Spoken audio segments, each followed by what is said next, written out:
Welcome back. President Trump citing progress in U.S.-China trade talks as he calls a meeting of his top trade negotiators today. Michael Pillsbury is a senior fellow and director for China strategy at the Hudson Institute. He is also a former assistant undersecretary for defense for President Reagan. Michael, it is good to see you this morning. Thanks very much for joining us.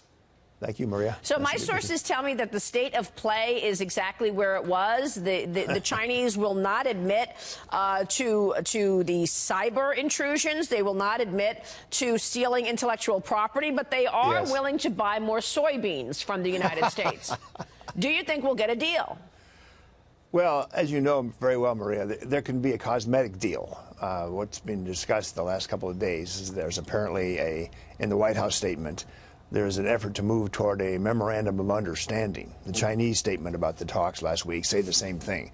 The Chinese go a bit further. They use the word consensus, that a consensus has been reached.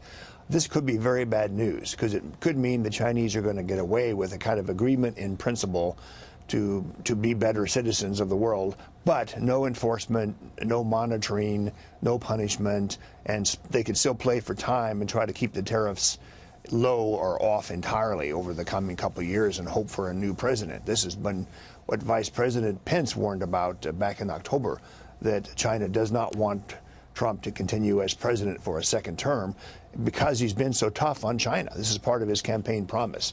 So this coming week is going to be awfully important. When the Chinese come here at the working level, Maria, we're going to try to find out, I think, what will be in this memorandum of understanding. Right. Will it have enforcement and time limits and, be tough, shall we say, or will it be a cosmetic agreement? And when we get that memorandum of understanding, should we trust it? I mean, do you believe that if the Chinese say, yes, we will try to move the needle on IP theft, we will stop the constant hacking and the intrusions that this country gets, both, by the way, on a military standpoint as well as commercial, will they put that in the MOU and will they actually follow through on it? Should we believe them?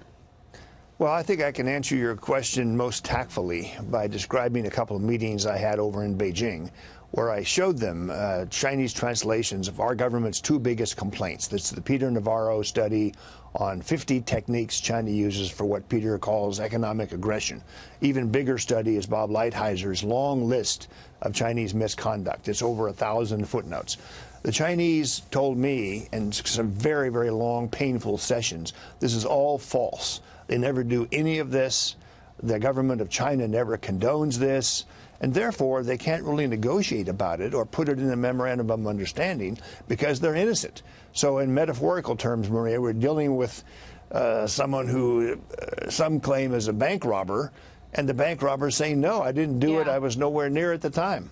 Should we be worried about the fact that China is one of our most important debtors? I mean, they're buying our securities. China and Japan hold so much treasuries. And I mentioned earlier to Congressman Kevin McCarthy that the fastest growing item in the budget over the next decade will be just interest on that debt. Interest payments will rise from $325 billion last year to $928 billion by 2029. That's $1 trillion. We're inching toward $1 trillion for the year as these interest payments. I mean, some people are saying it's $1 billion a day. That's what it's looking like up to 2029. So should we be worried that this fight is going to lead the Chinese to start selling our debt? It's a possibility, but I think if you pay careful attention to the president's statements and tweets, his book 19 years ago about all this, he doesn't want a new Cold War with China. Right. He doesn't want to punish the Chinese economy. He certainly doesn't want to hurt our economic growth. He sees kind of a win-win situation here, especially in terms of American companies making profits in China. Right.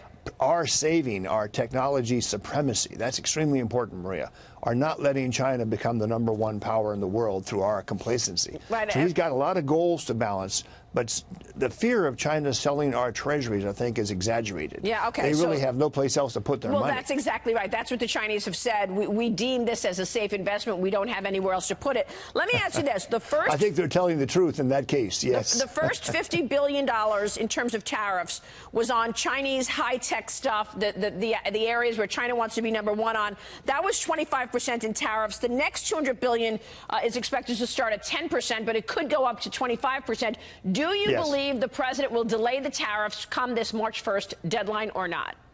Real quick. If I were to bet from his body language and his comments on Friday, I think he's interested in putting the tariffs at a higher level, going up to 25%.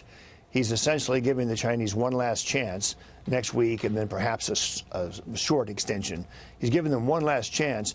But notice how the president always refers to the tariffs as bringing in revenue, right. billions of dollars of revenue to us. That's right. So he is not somebody who's anti-tariff. He called himself tariff man, and I believe he him. does. Michael, And that's thank brought you. the Chinese to the table, Maria. Yes, Those it tariffs sure have brought has. the Chinese to the table. Michael, They thank you work. so much. Michael Thanks, Maria. Pillsbury.